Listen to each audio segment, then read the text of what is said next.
कैसे हो सभी की सभी। उम्मीद करता हूँ सब घर पे एकदम बढ़िया होंगे। तो आज मैं पार्ट 2 लेकर आ गया हूँ सर्कल चैप्टर का। अगर आपने पार्ट 1 नहीं देखा है तो प्लीज़ भाई उसको देख कर आइए, उसमें बेसिक क्वेश्चन कराए गए हैं। इस वीडियो में मैं एनसीईआरटी एग्जाम्पलर के कुछ इंपॉर्टेंट क्वेश्चन को पिकअप करूंगा और उसको आपको यहाँ पे समझाने की कोशिश करूंगा। तो भाई समय ना बर्बाद करते हुए फटाफट से शुरू करते हैं। देखिए, आपको पहले क्वेश्चन में बोला है भैया ए बी एक कॉर्ड है। अरे भाई ऊपर देख ले, ऊपर देख लो, ए बी एक कॉर्ड है, ए ओ सी एक डायमीटर है और ए सी बी यानी ये वाला एंगल 50 डिग्री है। ऐसा ऐसा भाई कुछ दे रखा है। अब करना क्या है, कैसे करना है, बात को समझो भैया। अगर आप थोड़ा नोटिस करो, ये पता नहीं क्या दे रखा है। देखो, आपको angle B A T find करना है। एंगल बी ए टी दिख कहाँ पे रहा है? अगर ये दिख रहा हो तो ये आपका एंगल बी ए टी है ना। ये आपको फाइंड करना है। यार बहुत आसान है, सिंपल सी बात है, सरल सा साधन है। ये वाला एंगल 90 डिग्री होता है। बोलोगे सर कैसे? तो भाई बात को समझो। अगर कोई सर्कल है, अगर ये इसका डायमीटर है और इस डायमीटर के एक एंड से सर्कल के पॉइंट पर टच कराया मैंने, डायमीटर के दूसरे एंड से सर्कल की बाउंड्री पर टच कराया, तो ये जो दोनों लाइन के बीच में गैप बनता है ना बेटा, ये ध्यान रखना। यानी डायमीटर के वजह से सर्कल की बाउंड्री पर जो एंगल बनता है उसका वैल्यू 90 डिग्री होता है। ये आपको ध्यान रखना है। अच्छा, अगर ये 90 डिग्री है, सी वाला 50 है, तो ये अंदर ए वाला कितना हो जाएगा? बहुत सुंदर, बहुत सुंदर। आप समझ गए ना। Angle A plus angle B plus angle C का सम कितना हो जाएगा? 180, क्योंकि ट्रायंगल के तीनों एंगल का सम 180 होता है। तो एंगल ए की वैल्यू क्या आ जाएगी? 180 degree minus 50 degree minus 90 degree. यानी आप इसको सॉल्व कर लोगे तो आपकी वैल्यू एंगल ए की 40 डिग्री आ जाएगी, है ना। अगर ये 40 है तो बी ए टी क्या होगा? थोड़ा बात को फिर से समझो। हमने प्रीवियस क्लास में ही समझा था कि अगर ये एक टेंजेंट है, ये एक टेंजेंट है और टेंजेंट पे सर्कल के सेंटर से जो लाइन गिरती है वो पूरा पूरा कितना डिग्री बनाती है? 90 डिग्री। यानी angle O A T, angle O A T दिख रहा है, एंगल ओ ए टी ये आपका 90 डिग्री होगा। अच्छा, angle O A T, angle O A T, अरे रे रे रे रे रे, देखो ध्यान से, थोड़ा एक सेकंड, थोड़ा सा मैं उसको हटा दूं। ये मैं पूरा हटा दे रहा हूँ, ठीक है। देखो, ये वाला हमने कितना निकाल लिया? 40 डिग्री। तो अगर ये वाला एंगल ओ ए टी 90 होगा, ये ठीक है। अगर ओ ए टी 90 है तो ओ ए टी किन दो पार्ट से मिलके बन रहा है? Angle O A B plus angle B A T. अरे भाई, इन दोनों पार्ट को कंबाइन करूंगा, इस पार्ट को और इस पार्ट को, तो ये पूरा ओ ए टी तो बना रहा है। और इसकी वैल्यू कितनी है? 90 डिग्री। और ओ ए बी आपने 40 डिग्री निकाल रखा है यहाँ पर, ठीक है। इधर देखो, ये 40 डिग्री आपने निकाल रखा है ना। तो एंगल बी ए टी आपका 50 डिग्री आ जाएगा। मज़े मज़े से, कुछ भी आपको टेंशन लेने वाली बात नहीं है। लेकिन ये तो रही कैलकुलेशन की बात। आपको मैं एक थ्योरम भी अभी बताऊंगा आगे अपकमिंग क्वेश्चन में ना। इसका एंगल का वैल्यू डायरेक्ट आप निकाल सकते थे। उसका थ्योरम का नाम होता है angle in the alternate segment. लेकिन अभी बताऊंगा क्या है आगे आने वाले क्वेश्चन में। तो भाई इसका ऑप्शन सी सही है। चलो अगले क्वेश्चन पे चलते हैं भाई, अगले स्लाइड पे चलते हैं। चलिए भाई, चलिए देखो, आपको बोला है ए टी एक टेंजेंट है, ठीक है भाई, दिख रहा है। सेंटर ओ है सर्कल का, ये भी दिख रहा है। ओ टी भैया 4 है, ओ टी ये 30 है और ए टी पता करना है। अरे बाप रे, इसको ना सबसे पहले ऐसे ऐसे ऐसे ऐसे ऐसे ऐसे ऐसे ऐसे ज्वाइन कर लो तो ट्रायंगल बन गया। अगर आप थोड़ा सा मेरी बात को समझो, ओ ए आपको बेटा जी 4 दे रखा है कि ओ टी 4, ओ सॉरी, माफ़ कर दो भाई, माफ़ कर दो। ओ ए आपको पता नहीं करे, ओ ए नहीं पता है, ये तो बड़ा दिक्कत का क्वेश्चन है। ए टी आपको फाइंड करना है, यानी यहाँ से लेकर यहाँ तक आपको फाइंड करना है। अरे यार, ये तो ट्रिग्नोमेट्री लग गई भाई, देख लो, चेक कर लो। ये 90 डिग्री होगा। अरे भाई होगा कि नहीं? ये टेंजेंट है, ओ से लेकर ए लाइन जो आ रही है वो टेंजेंट पे कितना डिग्री बनाएगी? 90 डिग्री। अरे हाँ ना। चलो, अब अगर ये 90 डिग्री है तो ये एक राइट एंगल ट्रायंगल है। कौन सा? यानी इन राइट एंगल, यानी इन राइट ट्रायंगल, इन इन इन इन राइट ट्रायंगल OAT, यानी OAT बेटा जी एक राइट एंगल ट्रायंगल है। अगर राइट एंगल ट्रायंगल है तो tan तो नहीं लगा सकते, अगर आप इसमें cos लगा दो, cos 30 डिग्री, यानी थीटा अगर आप ये ले लो, थीटा अगर आप ये वाला ले लो, तो थीटा के सामने वाली साइड मैंने क्या बताया आपको, परपेंडिकुलर है।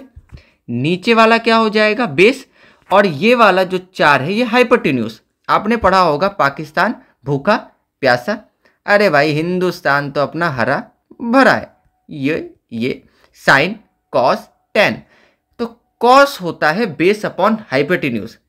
इस ट्रायंगल में अगर आप नोटिस करो, इस ट्रायंगल में अगर आप नोटिस करो, ट्रायंगल में नोटिस करो, तो बेस क्या है, बेस क्या है भाई, बेस चेक कर लो, 80 है। हाइपोटेन्यूज क्या है, OT है, अरे भाई OT है। कॉस 30 की वैल्यू क्या है, इतना तो पता होना चाहिए ना, कॉस 30 होता है √3/2।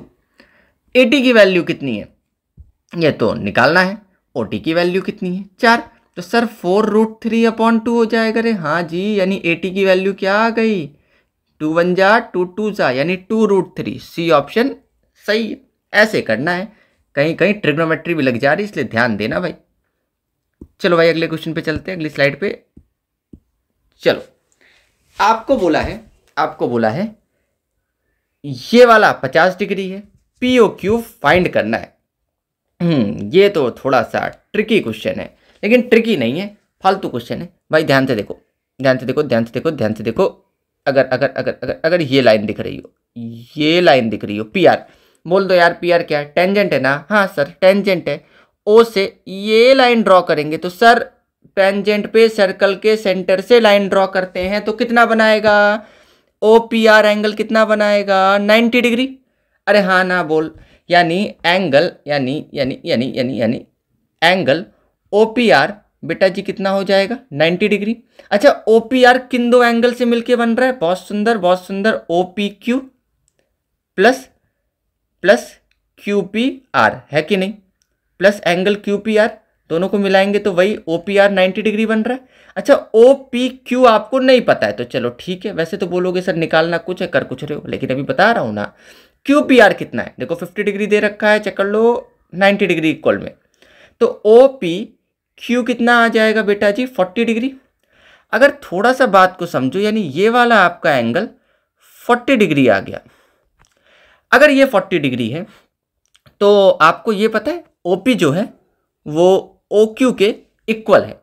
अरे भाई अरे भाई अरे भाई अरे भाई, ये वाला 40 है और OP OQ के इक्वल है, क्योंकि भैया एक ही सर्कल के सेम रेडियाई हैं और एक ही सर्कल के सेम रेडियाई इक्वल होते हैं।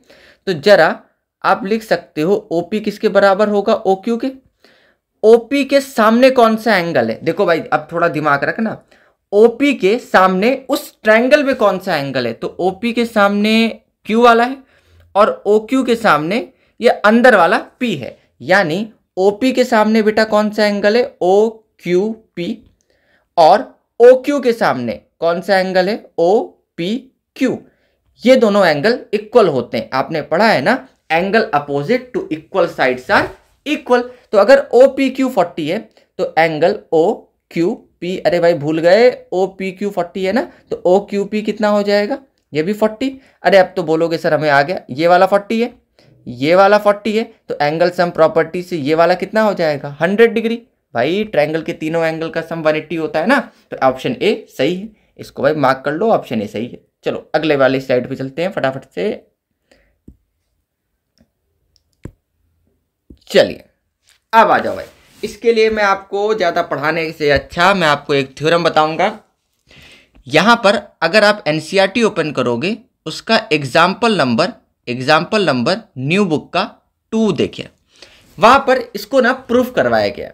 प्रूविंग ये होती है, कॉन्सेप्ट ये है कि ये वाला जो एंगल होता है ना, ये वाला जो एंगल होता है बेटा जी, ये वाला जो एंगल होता है, ये वाला जो एंगल होता है, यानी एंगल OAB, ये आपको याद रखना है क्योंकि आपके पास इतना समय नहीं कि आप कैलकुलेट करो 1 मार्कर क्वेश्चन में। तो एंगल OAB हाफ होता है एंगल APB के। ये आपको ध्यान रखना है, ये चीज ये आपको ध्यान रखना है कि ये वाला एंगल यानी यहाँ पर बनने वाला एंगल, यहाँ पर बनने वाला एंगल यहाँ के बनने वाले एंगल के क्या होता है, इक्वल हाफ होता है। तो बस अब तो काम खत्म, आपको ओ ए बी निकालना है, हाफ हाफ ही होता है, ए पी बी आपको 50 दे रखा है, यानी ओ ए बी कितना आ गया 25। ठीक है, चाहे यहाँ का हो, यहाँ का जो होगा वो इसके हाफ होगा, यहाँ का जो होगा वो पी वाले के हाफ होता है, बस ये ध्यान रखना है। ठीक है, चलिए अगली स्लाइड पे चलते हैं भाई, अगली स्लाइड पे चलते हैं।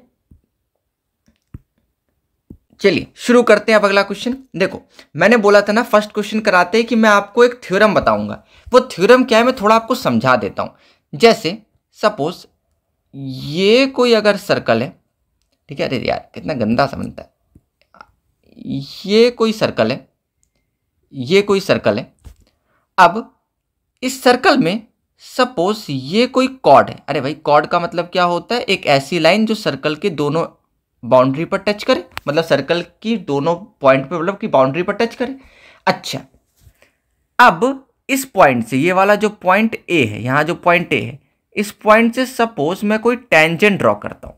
ठीक है, सपोज कोई टेंजेंट ड्रॉ करूंगा, तो इस लाइन ए बी, इस पॉइंट को बी मान लेते हैं। ठीक है, और इस पॉइंट को टी का ही कुछ मान लेते हैं, यानी ये जो एंगल बन रहा है ए बी और ए टी के बीच में है ना, टेंजेंट और कॉर्ड के बीच में, ये इक्वल होता है इस कॉर्ड के अपोजिट कॉर्ड से। मतलब क्या है समझो थोड़ा ध्यान से, अगर बेटा बी पॉइंट से मैं एक लाइन ड्रॉ करूं और सर्कल की बाउंड्री पे टच कराऊं और इसको सी नाम दूं, तो ये एक कॉर्ड होगी, और ये जो ओरिजिनल कॉर्ड ए बी थी ना, हमने स्टार्टिंग में एक ही कॉर्ड तो बनाई थी ए बी, अब बी पॉइंट से हमने एक कॉर्ड ड्रॉ कर ली, उसी तरीके से इसको मैं ए हटा देता हूं पहले, उसी तरीके से ए पॉइंट तो यहां रखूंगा।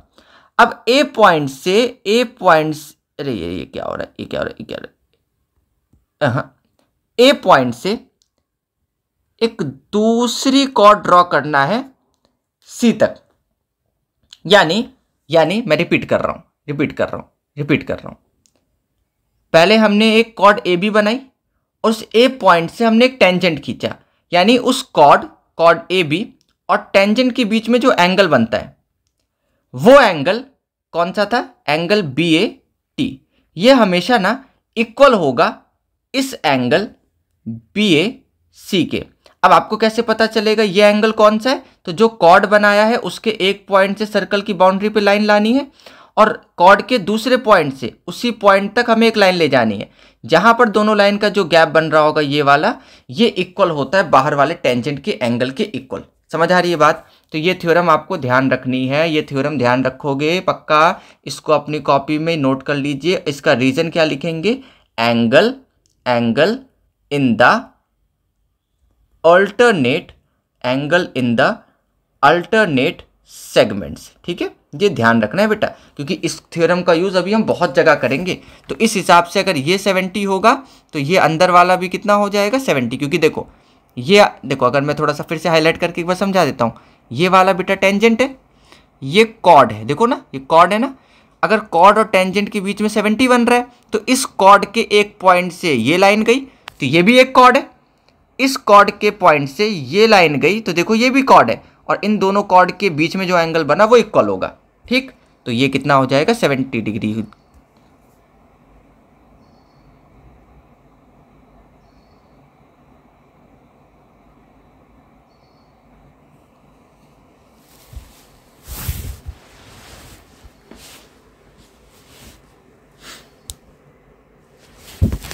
ठीक है, तो ये वाला कितना हो जाएगा 70। अब मुझे एक थ्योरम समझाने में इतना समय लग गया, देखो भाई कोई बात नहीं, ये 70 हो गया, लेकिन भैया बोलोगे सर क्या आदमी हो आप, पता तो ये करना था। चलो पहले मैं सब इरेज कर देता हूँ फिर आपको थोड़ा समझाता हूँ।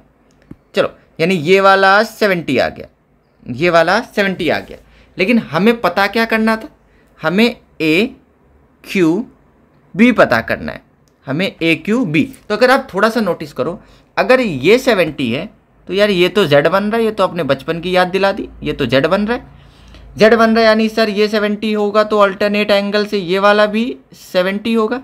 अरे सर अब तो हो गया सर, ये पूरा ट्रायंगल ए क्यू बी है, अगर एक एंगल 70 है तो दूसरा क्यू वाला कितना हो जाएगा, अरे भाई 70 plus 70 plus angle A Q B, triangle के तीनों एंगल का सम 180 होता है ना, तो ए क्यू बी आपका कितना आ जाएगा 40 डिग्री, यानी बी ऑप्शन सही है दूसरा वाला।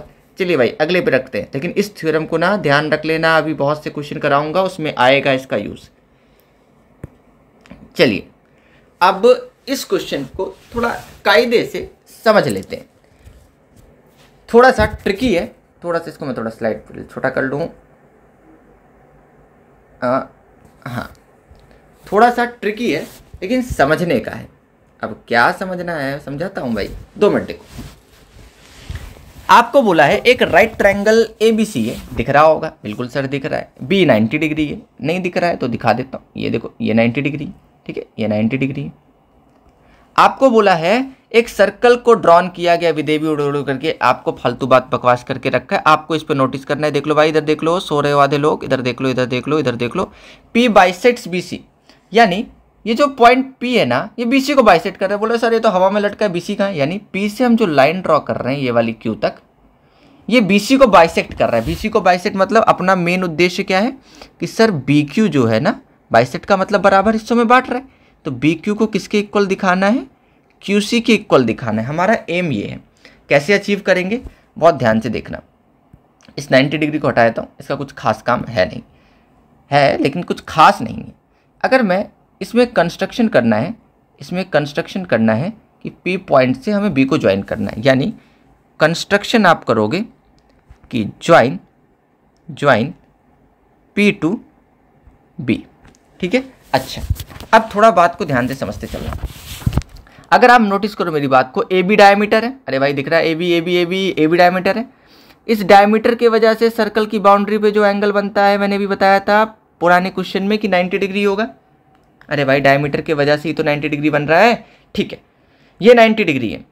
तो आप मेरी बात को ध्यान से समझो कि यार ये वाला एंगल, अरे नहीं दिखा क्या, ये देखो पूरी लाइन, ये A, ये P, ये C पूरी लाइन है, इस पर आधा वाला 90 है, ये वाला कितना होगा? अरे बोल दो सर इन दोनों का सम 180 होगा क्योंकि लीनियर पेयर है।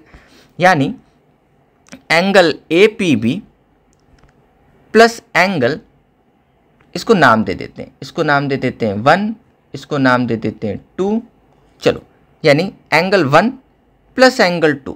भाई एंगल 1 प्लस एंगल 2 ये वाला पूरा हो जाएगा, भाई एंगल 1 प्लस एंगल 2 ये वाला हो जाएगा, और एंगल APB दोनों मिला के स्ट्रेट लाइन पे बन रहा है ना, यानी 180।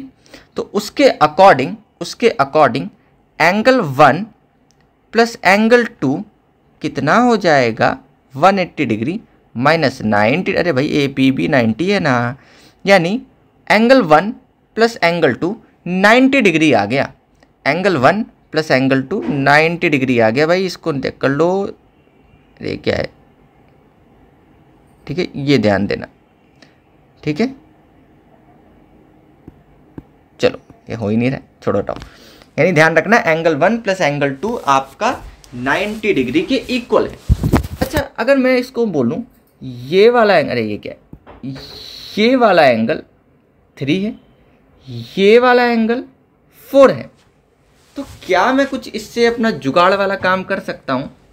क्योंकि एंगल 1 प्लस 2 तो 90 हमने दिखा दिया, अब 3 और 4 के साथ थोड़ा हम कुछ कर सकते हैं क्या?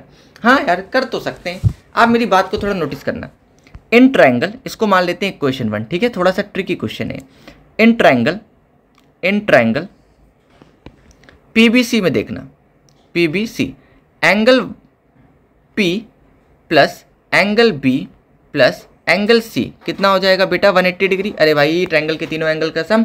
अच्छा एंगल P ट्रायंगल PBC में कौन सा आ रहा है? देखो एंगल P ये है ना, एंगल P ये है ना, ये देखो ये वाला, और ये एंगल P किन दो एंगल से मिलके बन रहा है? 1 और 2। तो एंगल P की जगह मैं एंगल 1 प्लस एंगल 2 लिख सकता हूँ। एंगल B को मैंने 3 मान रखा है और एंगल C को मैंने 4 मान रखा है, इक्वल में 180 डिग्री। अच्छा एंगल 3 प्लस एंगल 4 को भी क्या मैं 90 डिग्री लिख सकता हूँ? बोलो सर हाँ, क्योंकि एंगल 1 प्लस एंगल 2 आपने दिखा रखा है फर्स्ट में कि 90 डिग्री है। यहाँ प्लस का 90, उधर माइनस, तो 180 माइनस 90 90 हो जाएगा। यानी इसको इक्वेशन 2 मानेंगे और यहाँ रीजन लिख देंगे भाई फर्स्ट में जाके देख लो कि हमने 1 + 2 को 90 दिखा रखा है। अच्छा, अब क्या करें? आप बोलोगे सर ऐसा करते हैं कि 1 + 2 इक्वल हो जाएगा 3 + 4 के, क्योंकि सर जब दोनों RHS 90 90 है तो उनके LHS भी इक्वल होंगे। हाँ, यानी फ्रॉम फर्स्ट एंड सेकेंड हम ऐसा कह सकते हैं। अच्छा ठीक है, लेकिन सर कर क्या रहे हो, कुछ समझ नहीं आ रहा है, ये तो आगे ही आगे बढ़ता जा रहा है, सॉल्यूशन तक तो हम पहुंच ही नहीं रहे। अब थोड़ा सा बात को नोटिस करना, भूल तो नहीं गए भाई, भूल तो नहीं गए। हमने क्या किया, पहले P से B को ज्वाइन किया, जिससे मुझे ये वाला पता चला कि ये 90 होगा। फिर स्ट्रेट लाइन का निकाल के एंगल 1 + 2 को मैंने 90 दिखाया। देन हमने 3 + 4 को भी 90 दिखाया और बता दिए दोनों आपस में इक्वल है। इससे रीज़न क्या है, अभी मैं आपको अब लॉजिक बताता हूँ। अगर आप पुरानी वीडियो को देखे हो, आपको पता है ये वाला जो, अरे भाई दिख नहीं रहा है आपको, दिख नहीं रहा है, ये जो पॉइंट Q है, ये वाला देख लो, बार बार मैं कलर चेंज कर रहा हूँ, ये पॉइंट Q है, ये एक्सटीरियर पॉइंट है। अब इसी एक्सटीरियर पॉइंट से P पॉइंट पर QP टेंजेंट है, इसी एक्सटीरियर पॉइंट से B पॉइंट पर QB टेंजेंट है, यानी QP इक्वल है QB के। और अभी एक और चीज़ बताई कि ये जो ट्रायंगल BQP बन रहा है, तो QP के अपोजिट कौन है? 3, और QB के अपोजिट कौन है? 1, यानी QP के अपोजिट है 3 और QB के अपोजिट है 1। यानी अगर टेंजेंट इक्वल है तो साइड इक्वल है, और साइड इक्वल है तो 1 और 3 एंगल भी इक्वल होंगे कि नहीं? यानी इसको मान लेते हैं 4। तो मैं बोलूँगा कि भाई फ्रॉम 3 and 4 के अकॉर्डिंग भाई 1 किसके इक्वल है? पता नहीं, 3 के, यानी 1 तो 3 के इक्वल है ना, तो 3 की जगह मैं 1 लिख सकता हूँ। अरे भाई थर्ड इक्वेशन में देख लो, एंगल 1 + 2 लिखा और 3 1 के इक्वल है, तो 3 की जगह मैंने 1 लिख लिया। अरे भाई कोई दिक्कत थोड़ी है, लेकिन हाँ ठीक। अब यहाँ भी पॉजिटिव का 1 है, यहाँ भी पॉजिटिव का 1 है, तो कट गया। एंगल 2 को मैंने 4 के इक्वल दिखाया, लेकिन आप बोलोगे सर अभी भी तो नहीं आया, लेकिन अब तो आ गया। बोलोगे हाँ, क्योंकि भाई 2 है, 2 के अपोजिट QC है और 4 के अपोजिट QP है। नहीं दिखा। अरे भाई 4 के अपोजिट ट्रायंगल PQC में एंगल 4 के अपोजिट PQ है, और ट्रायंगल PQC में ही एंगल 4 के अपोजिट QC है।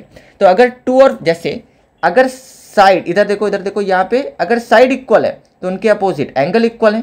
वैसे ही अगर एंगल इक्वल है तो उनकी अपोजिट साइड भी इक्वल होगी। तो 2 के अपोजिट कौन है? QC।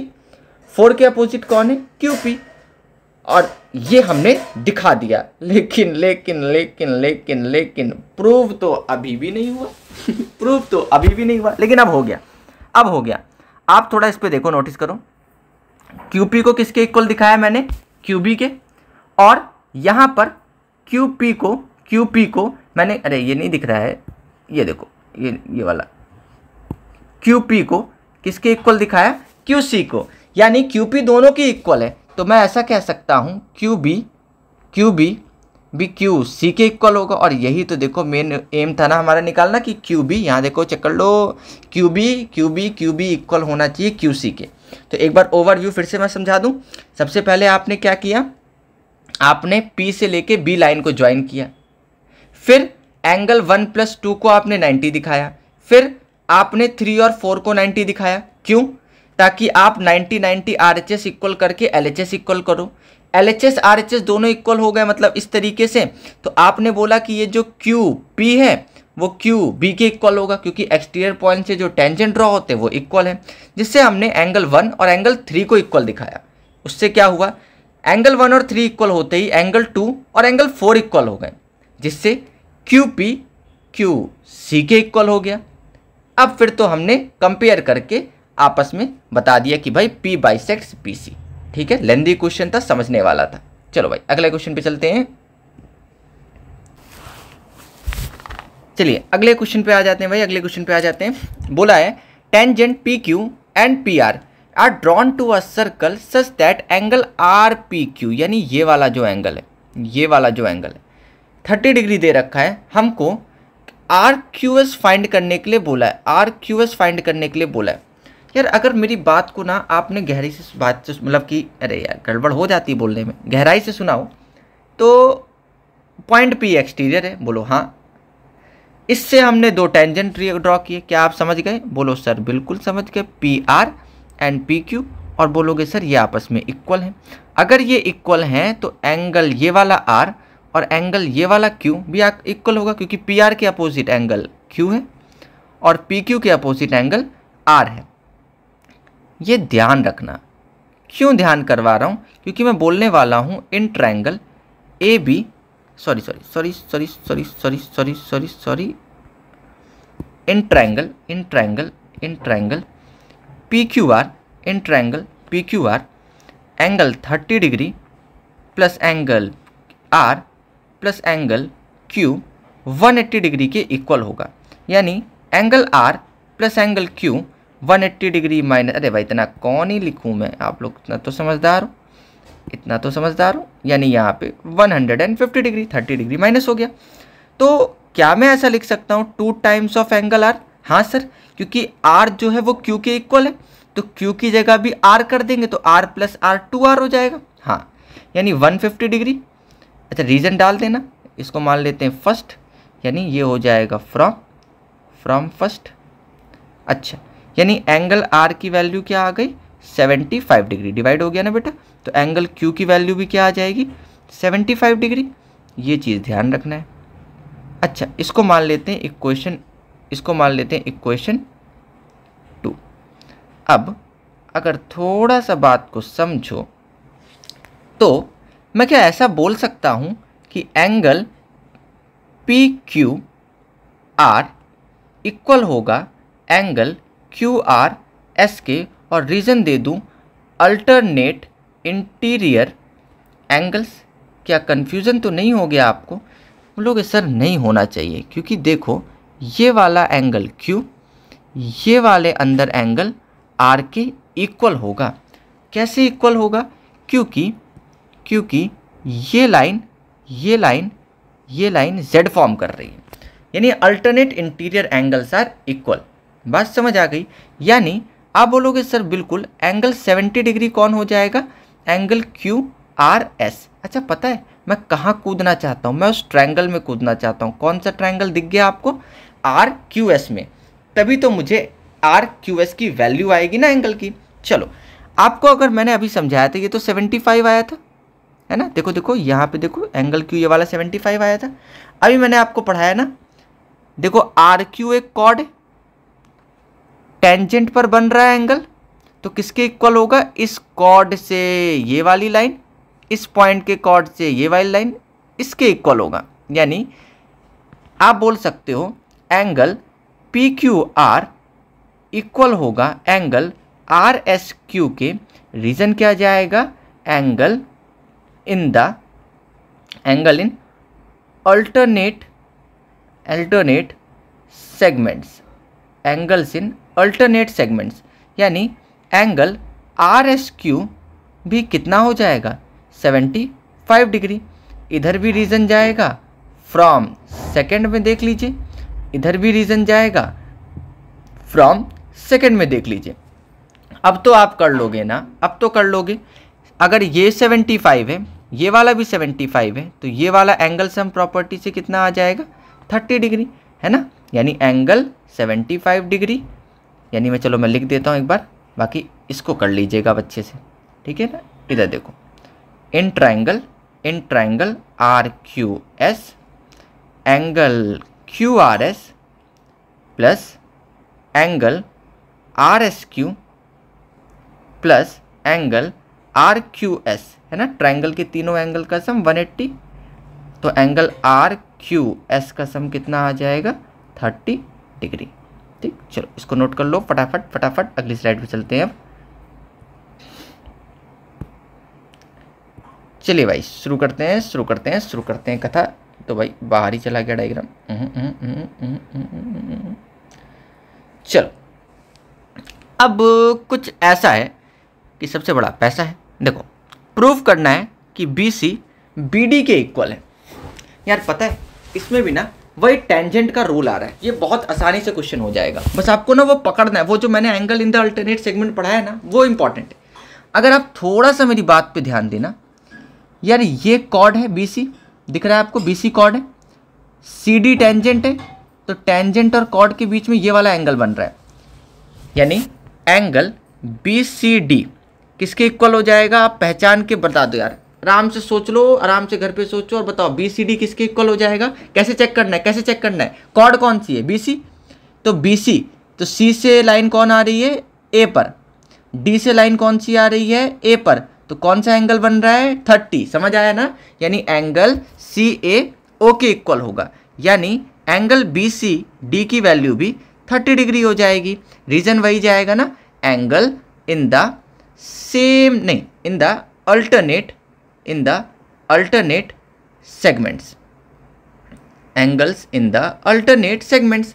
अच्छा, लेकिन अभी काम पूरा नहीं हुआ है, यानी यानी यानी यानी यानी यानी यानी अरे ये तो मिट गया भाई, मिट गया। ये पॉइंट B था, ये कॉर्ड है, ये C है, ये वाला आपका 30 डिग्री आ गया। अब थोड़ी सी बात को समझो, ये आपका बेटा AB डायमीटर है, ये आपका AB डायमीटर है। इस डायमीटर की वजह से ये वाला एंगल कितना हो जाएगा? ये वाला एंगल कितना हो जाएगा? 90 डिग्री। तो अगर आपको मेरी बात समझ आ रही हो तो इन ट्रायंगल ABC में जो एंगल CAB है और एंगल ACB है और एंगल ABC है, तीनों का सम 180 होगा, और एंगल ABC का सम जो है वो 180 degree minus 30 degree minus 90 degree होगा। कैसे? क्योंकि CAB 30 है तो प्लस का उधर माइनस में, ACB 90 है तो प्लस का उधर माइनस में, यानी एंगल ABC इक्वल होगा 60 डिग्री के। यार अब एक और बात समझ लो, अगर ये वाला 60 आ गया तो ये तो स्ट्रेट लाइन है, तो ये वाला कितना हो जाएगा? आप बोलोगे सर ये आ गया, हमें इसको मान लेते हैं फर्स्ट, इसको मान लेते हैं इक्वेशन x। देखो angle ABC plus angle DBC linear pair form कर रहा है ना, तो 180 डिग्री हो जाएगा। तो एंगल DBC की वैल्यू कितनी आ जाएगी बेटा? 120 डिग्री। यानी मुझे इस ट्रायंगल का ये वाला एंगल 120 डिग्री पता चल गया। अब क्या मैं अगर एंगल D निकाल लूँ तो काम बन जाएगा? हाँ, चलो ये कहाँ से आया? आप इसमें रीज़न दे दो कि भैया फर्स्ट में जाके देख लो, ABC हम निकाल रखे हैं 60 डिग्री। अगर आप इन ट्रायंगल BCD को नोटिस करो तो एंगल BCD 30 डिग्री है, एंगल CBD या DBC हमने लिखा है तो वैसे लिख लेते हैं, DBC प्लस एंगल BDC कितना हो जाएगा? 180 डिग्री। तो क्या एंगल BDC आप समझ गए 180 डिग्री माइनस 150 डिग्री हो जाएगा, यानी 30 डिग्री। नहीं आया भाई, BCD कितना है? 30, DBC कितना है? देखो चेक कर लो 120, तो दोनों को प्लस करेंगे तो 150, उधर माइनस करेंगे ना तो 30 डिग्री। यानी आप बोलना चाहते हो सर कि ये वाला अब मैं थोड़ा सा इरेज कर रहा हूँ, देखना ये थोड़ा सा मैं, लेकिन इरेज करूँगा तो मिट जाएगा। मैं दूसरी जगह समझाता हूँ आपको ये ट्रायंगल दिख रहा है दूसरे पेन से, ये वाला, ये CBD मैंने दिखा दिया, एंगल D भी 30 है, एंगल C भी 30 है, तो D के अपोजिट कौन सी साइड है? BC। अरे भाई D के अपोजिट कौन सी साइड है? BC। यानी आप ऐसे लिखेंगे, हमने दिखा दिया कि BDC इक्वल है एंगल BCD के, तो BDC D के अपोजिट कौन है? ट्रायंगल BCD में देखो D के अपोजिट कौन है? BC ना, BDC के अपोजिट BC और BCD के अपोजिट BD, और यही आपको चेक कर लो, यही दिखाना है ना, बस इस तरीके से आपको प्रूफ करना है, यानी angle opposite to equal side, side opposite to equal angles, ये वाली प्रॉपर्टी बहुत लग रही है। Angle in the alternate segment बहुत लग रहा है, तो ये ध्यान रखना है आपको। चलिए अगली स्लाइड पे चलते हैं। चलिए भाई अब अगले स्लाइड पे चल गए, आ गए भाई, इस पे आ गए। O is the centre of a circle, radius 5 है, ओटी जो है, ओटी भाई ओटी, ये देखो ओटी, ये आपको 13 दे रखा है। ए बी आपसे पूछ रखा है भैया, दिमाग लगाना है, दिमाग लगाना है। ये वाला आपको 5 दे रखा है, और यहाँ से लेकर यहाँ तक 13 दे रखा है। पता है मुझे अगर कुछ भी नहीं आ रहा है तो मैं इतना तो निकाल दूंगा, यानी आपको दिख गया, यानी दिख गया, नहीं दिखा, मैं दिखाता हूँ। इन ट्रायंगल या in right triangle P T या ऐसे लिख सकते हैं ना, O P T, right triangle OPT आपको दिख रहा है। अरे राइट ट्रायंगल क्यों है? क्योंकि भाई ये देखिए टीपी आपका टेंजेंट है, ओपी रेडियस है, सेंटर से लाइन टेंजेंट पे गिरती है तो कितना डिग्री बनाएगी? 90 ना, तो ओपीटी 90 डिग्री है। इसका मतलब ओपीटी ट्रायंगल जो है वो एक राइट एंगल ट्रायंगल है ना। ये वाला जो ट्रायंगल है ये एक राइट एंगल ट्रायंगल है। यानी ये अगर राइट एंगल ट्रायंगल है तो भाई इसका हाइपोटेन्यूज क्या होगा?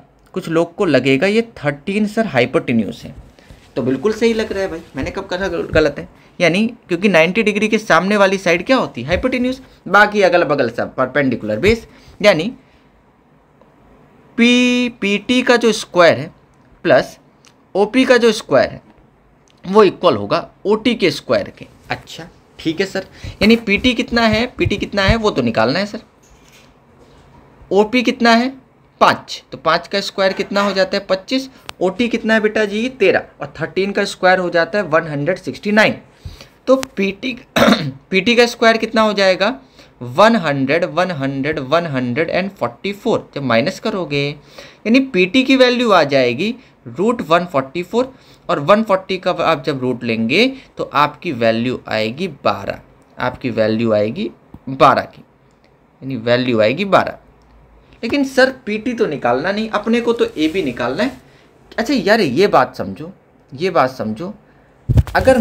अगर मैं पी ए को ना एक्स मान लूँ, क्योंकि एक्स वैक्स में ना हमें बहुत चीज़ें अच्छे से आ जाती हैं। पी ए को मैं एक्स मान लूँ, तो क्या मैं टी ए को, या टी ए थोड़ा अच्छा नहीं दिखता है लिखने में, ए टी को टी पी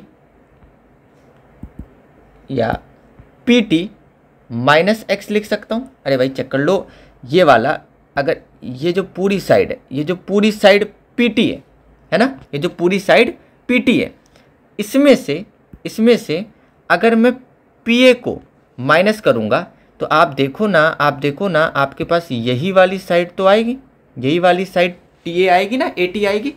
चलो यानी मैं इसको ऐसा लिख सकता हूँ, ठीक है। अब करेंगे क्या? एक और आप थोड़ा नोटिस करो, ये 13 हो गया आपका, ये पी टी माइनस एक्स हो गया। क्या हम राइट एंगल ट्रायंगल का फॉर्मूला लगा सकते हैं किसी चीज़ में?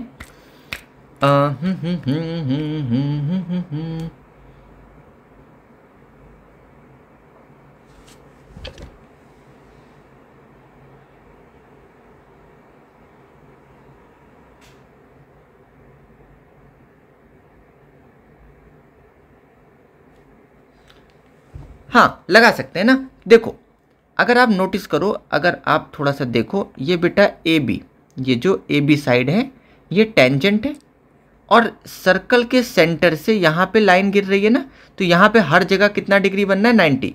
यानी ये वाला जो अंदर का एंगल है, ये भी 90 डिग्री होगा। कौन सा? ए ई टी। तो मैं ए ई टी अगर 90 है तो इन ट्रायंगल ए ई टी में पाइथागोरस लगा सकता हूँ। पाइथागोरस थ्योरम क्या कहती है? हाइपोटेन्यूज। तो 90 डिग्री के सामने की साइड कौन सी इस ट्रायंगल में? 80। तो 80 का जो स्क्वायर होगा, यानी हाइपोटेन्यूज का जो स्क्वायर होगा, वो AE का स्क्वायर प्लस ET के स्क्वायर के इक्वल होगा। क्या आपको ET साइड पता है बेटा? ET आपको पता है, जरा चेक कर लो। आप TO को नोटिस करो, अगर मैं पूरे TO में से EO को माइनस कर दूं तो आपके पास ET ही तो आएगा।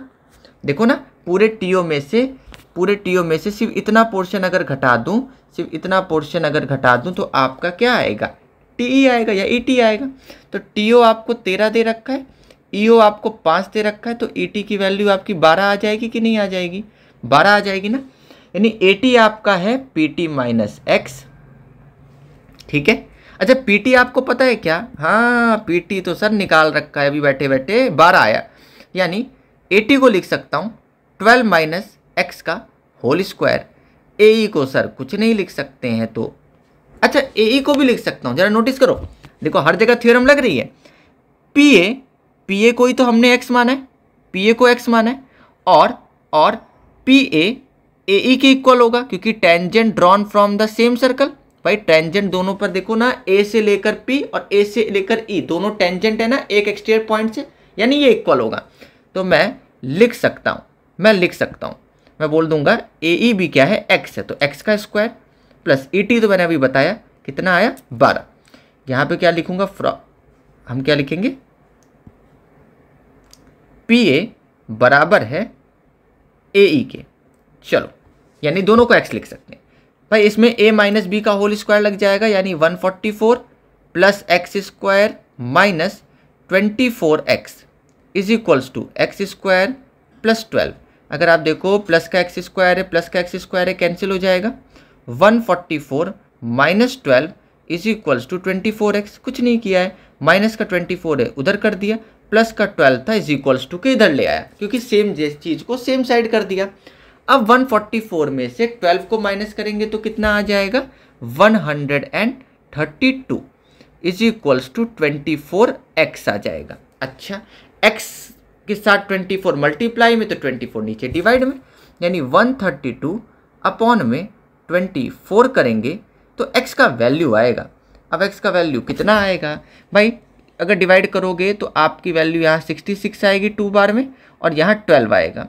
इसको फर्दर डिवाइड करोगे तो ऊपर 33 आएगा और नीचे 6 आएगा। इसको फर्दर डिवाइड करोगे तो ऊपर 11 आएगा, नीचे 2 आएगा, है ना। ये आएगा, क्या हम हर जगह सही जा रहे हैं, वहीं पर चेक कर लेते हैं। ये 132 आ जाएगा, यहाँ पे 13 में से एक सेकेंड, अरे भाई इतनी भारी मिस्टेक कैसे हो गई, यहाँ पे मिस्टेक हो गया भाई, ये 12 होगा, ये 12 नहीं 8 होगा, सॉरी 88 होगा। यानी यहाँ से फिर से हमको करना पड़ेगा, यहाँ से फिर से करना पड़ेगा, ये देखो सॉरी मिस्टेक हो गया भाई, यहाँ पे आपका 8 होगा, यानी 144 plus x square minus 24x is equals to x square plus 64 आएगा। एक्स स्क्वायर से एक्स स्क्वायर कैंसिल होगा, 144 minus 64 is equals to 24x, जो था वैसे ही। अब इसको पहले हटा दे, ये भाई ये हटा दो, देखो यानी 144 में से 64 माइनस करोगे तो आपका 80 आएगा, है ना भाई 80 आएगा ना, हाँ। अपॉन में 24 ले आएंगे इज इक्वल्स टू में x रख देंगे, यानी इसको काटेंगे तो 40 अपॉन 12 जाएगा। फिर देखो 2 की टेबल 20 बार में, फिर ये 6 बार में, फिर 2 की टेबल 10 बार में, और ये 3 बार में, यानी x की वैल्यू आपकी आ गई 10 अपॉन 3। x है क्या, आपका ए ई है, 10 अपॉन 3 आ गया। आपको एक बात बताऊं, अगर ए ई 10 अपॉन 3 है ना, तो उसी के सेम प्रोसीजर से हम लिख सकते हैं सिमिलरली बी ई भी क्या होगा 10 अपॉन 3। चेक कर लो भाई, दोनों सेम ही तो है, यानी ए ई जो होता है ना वो बी ई के बराबर है, और हम बोल देंगे ये भी 10 अपॉन 3 है, तो ए बी क्या है, ए बी तो इन दोनों साइड का सम ही है, यानी ए ई प्लस बी ई को अगर हम जोड़ेंगे तो ए बी तो आएगा, यानी 10 upon 3 plus 10 upon 3 is equals to आपका आ जाएगा 20 अपॉन 3, और आप फाइनल आंसर तक पहुंच गए। ये आपको इस तरीके से करना है, ठीक है। तो ये चीज़ ध्यान रखना कि हर जगह कैसे कैसे यूज़ हो रहा है। चलिए भाई अगले स्लाइड पे चलते हैं, देखते हैं एक और बची है क्या कोई स्लाइड, हाँ एक लास्ट स्लाइड बची है। चलिए भाई लास्ट क्वेश्चन पे आ जाते हैं, ये लास्ट क्वेश्चन है आपके आज का। आपको बोला है बेटा जी कि एक टेंजेंट है जो कि पॉइंट सी पर है, सर्कल डायमीटर है भैया ए बी, आपको ऐसा दे रखा है पी सी ए। PCA मतलब ये वाला, ये वाला, ये वाला, ये वाला, ये वाला पूरा एंगल आपको 110 डिग्री दे रखा है, ठीक है। और आपसे CBA कौन सा एंगल है, ये वाला एंगल ना फाइंड करने के लिए बोला है। चलो ये वाला एंगल फाइंड करने को बोला है। आपको बता दूं बहुत मज़े में ये हो जाएगा। थोड़ा अगर ध्यान दो, आपने पूरा अगर क्लास ढंग से सुना हो तो मेरी बात आपको बहुत जल्दी समझ में आने वाली है। ये आपका सर्कल है, ये आप देख रहे हो, ये वाली जो लाइन है ये AB है, यानी डायमीटर है। B से आप देखो C पर और C से आप देखो A पर। ये जो एंगल बन रहा है ये 110 नहीं है, चेक कर लो। देखो ये सिर्फ है, ये वाले की बात कर रहा हूँ मैं, ये वाला। भाई ये वाला कितना होगा, डायमीटर की वजह से बन रहा है ना, यानी ये 90 होगा। यानी इतना पार्ट आपका क्या है, 90। तो अगर पूरा पार्ट 110 है, उसमें से इतना पार्ट 90 है, तो इतना पार्ट क्या होगा, ये तो भाई 20 डिग्री आ गया। क्या नहीं समझ आया भाई, पूरा पार्ट आपका 110 है, इतना तो 90 होता है ना। तो फिर ये वाला पार्ट आपका 20 आ गया। यानी आप लिखोगे कैसे कि एंगल PCB को मैं क्या लिख सकता हूँ, PCB को लिख सकता हूँ एंगल PCA बड़ा वाला माइनस एंगल BCA, है ना। PCA में से BCA माइनस कर देंगे तो 110 minus 90 is equals to 20 degree. क्या अब जिस बच्चे ने ये बात को पकड़ लिया, सर मेरा क्वेश्चन हो गया, मैं उसके लिए खुश हो जाऊंगा। लेकिन जो नहीं पकड़ पाया कोई बात नहीं, लेकिन ध्यान दो, इतने क्वेश्चन कराने के बाद आपको पकड़ में आना चाहिए। देखो PC बेटा एक टेंजेंट है, हाँ, और ये जो CB है ये कॉर्ड है, यानी टेंजेंट और कॉर्ड के बीच में एंगल है, alternate angle in the alternate segment. PC chord है, PC टेंजेंट है, BC कॉर्ड है। इनके बीच में एंगल किसके इक्वल होगा, कॉर्ड के ये वाला पॉइंट और इस वाले कॉर्ड के पॉइंट से ये वाला इस एंगल के इक्वल होता है। ऐसे ही हमने सीखा है ना। तो ये अगर 20 है तो इसका अंदर वाला भी कितना हो जाएगा, 20। आपको तो दिमाग आ गया। यानी आप बोल सकते हो एंगल PCB इक्वल होगा एंगल BAC। रीजन क्या जाएगा, angle in the alternate segments. अच्छा, यानी एंगल BAC भी 20 डिग्री हो जाएगा। अब अगर भैया BAC 20 हो गया ना, अब तो काम ही खत्म है। कैसे, क्योंकि इन ट्रायंगल ABC में अगर हम एंगल सम प्रॉपर्टी लगा दे तो angle B plus angle 90 degree है ना। ट्रायंगल ABC में जो C पेयर है वो अंदर 90 है, प्लस एंगल BAC इक्वल हो जाएगा 180 डिग्री के। तो एंगल B तो आपको फाइंड ही करना है। अरे भाई ये CBA ही तो फाइंड करना है, ये देखो CBA ही तो फाइंड करना है आपको। यानी एंगल B फाइंड करना है, ये 90 है, ये प्लस 20 है, तो 90 प्लस 20 हो जाएगा 110 डिग्री। यानी एंगल B की वैल्यू आ जाएगी 70 डिग्री। और आपका आज का सेशन यहाँ पे ख़त्म हो जाता है। तो इस सेशन का आपने हर जगह नोटिस किया होगा, ये जो थ्योरम है कि angle in the alternate segment, है ना, ये इंपॉर्टेंट है। और angle in the alternate segment क्या है ये इंपॉर्टेंट है। चलिए अब अगली क्लास बाद में करेंगे, तब तक के लिए बाय बाय।